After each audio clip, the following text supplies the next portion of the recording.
주릴램프입니다. 안녕하세요, 주릴램프입니다. 먼저 구독과 좋아요, 알림 설정 부탁드립니다.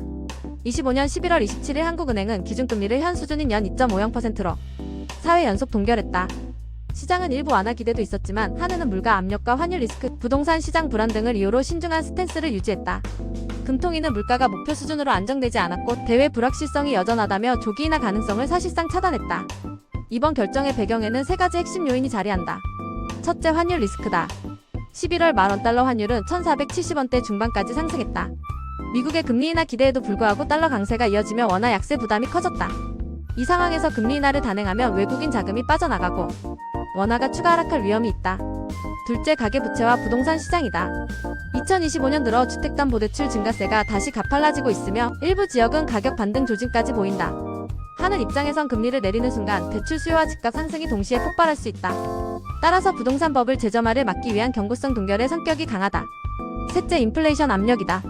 10월 소비자 물가 상승률은 전년 대비 2.4%로 목표치 2.0%를 상회했다.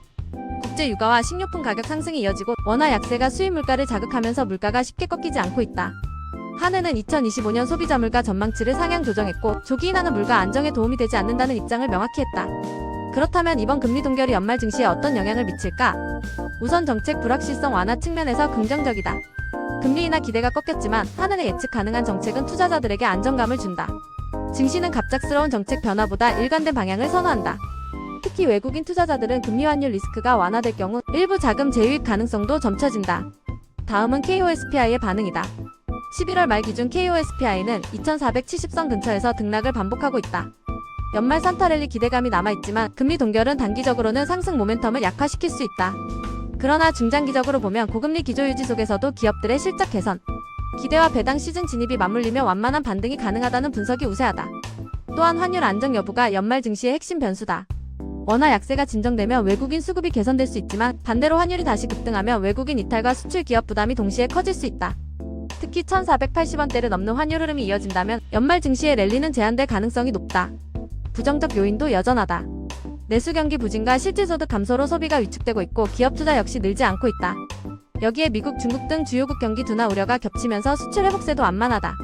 금리가 동결된다고 해서 곧바로 경기 회복으로 이어지긴 어렵다는 점이 부담이다.